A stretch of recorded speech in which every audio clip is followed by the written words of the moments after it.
Salam sejahtera, terima kasih karena bersama dengan saya di Nazilin Unity Channel. Pemimpin bersatu, tekan speaker. Kosongkan kerusi Labuan segera. Kalau ini benar-benar berlaku, bermakna bersatu akan hilang satu lagi kerusi. Bila bersatu hilang satu lagi kerusi dan dikosongkan kerusi Labuan, maka kita akan lihat satu lagi pilihan raya di Labuan. Adakah Parti Bersatu boleh menang lagi? Atau mereka akan kalah terduduk tak mampu nak lakukan apa-apa? Ramai netizen kata ini satu tindakan yang merugikan Bersatu. Karena kata mereka, kemenangan Parti Bersatu dulu di Labuan kerana adanya gelombang hijau. Selain itu, mungkin pada waktu itu ianya kena pada timingnya. Tapi sekarang ini kalau pilihan raya kecil diadakan di Labuan dan bertanding lagi Parti Bersatu, kata mereka, silap-silap hari bulan. Jangankan nak menang, nak dapat wang deposit pun belum tentu dapat, kata mereka. Tapi tak apalah. Menurut Ronald Kiandi, Speaker Dewan Rakyat Johari Abdul, tiada pilihan lain selain mengisytiharkan kerusi Parlimen Labuan sebagai kosong, kata Naib Presiden Bersatu Ronald Kiandi.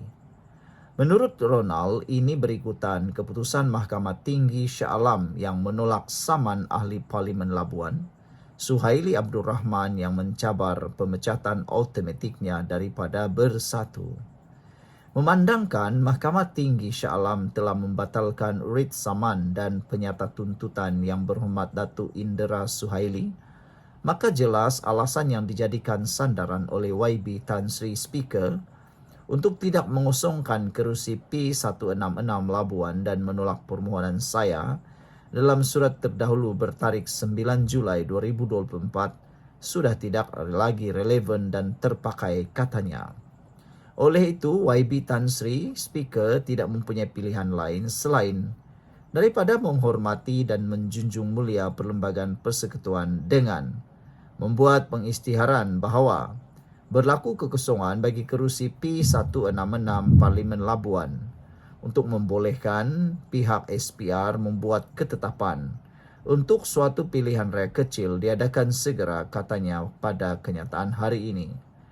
Ronald Kiandi turut maklumkan dia telah menghantar surat kepada Johari berhubung perkara tersebut hari ini. Minggu lalu, Mahkamah Tinggi Shah Alam memutuskan berpihak kepada Bersatu selepas Hakim Nur Hayati Mat mendapati saman Suhaili tidak mempunyai merit. Permohonan Bersatu untuk membatalkan saman dibenarkan dan mahkamah memerintahkan pelanatif membayar kos RM5,000 kepada parti itu, kata Peguam Bersatu Chetan Jethwani kepada Bernama. Dalam pemfailan yang dilihat oleh Malaysia Kini, Bersatu berhujah tindakan Undang-Undang Suhaili berkaitan pemecatan keahlian itu satu percubaan untuk mengelak daripada peruntukan Undang-Undang Anti Lompat Parti. Suhaili salah seorang daripada 6 bekas wakil rakyat Bersatu yang status mereka sebagai ahli parlimen telah menjadi persoalan, namun Speaker Dewan Rakyat sebelum ini membenarkan mereka mengekalkan kerusi masing-masing. Pemecatan mereka daripada keahlian Bersatu berlaku selepas ke-6 wakil rakyat berkenan mengisytiharkan sokongan kepada Anwar Ibrahim.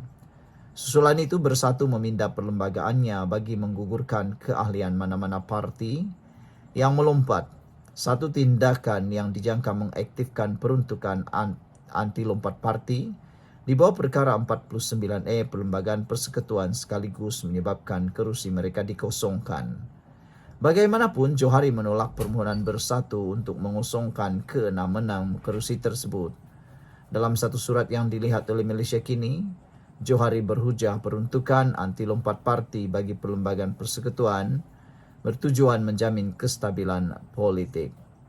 Sekian dulu untuk kali ini. Jangan lupa tinggalkan komen anda, tekan butang subscribe. Jumpa lagi. Bye-bye. Salam sejahtera. Terima kasih kerana bersama dengan saya di Nazilin Unity Channel. Laporan di Harapan Daily ini cukup menarik perhatian kita semua. Baru-baru ini PAS kalah teruk dalam PRK Air Kuning. Namun apa yang mereka lakukan jauh lebih mengejutkan ramai orang. Talqin kunut nazilah yang dibacakan PAS semasa kempen pilihan raya, hina Islam, kata tajuk Harapan Delhi ini.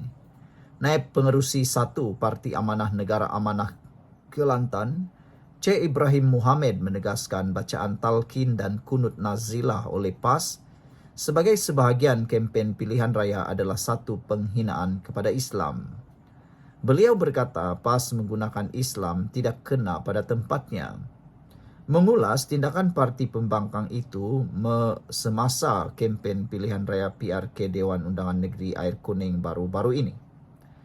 Talqin orang baca kepada si mati, itu pun selepas selesai dikuburkan.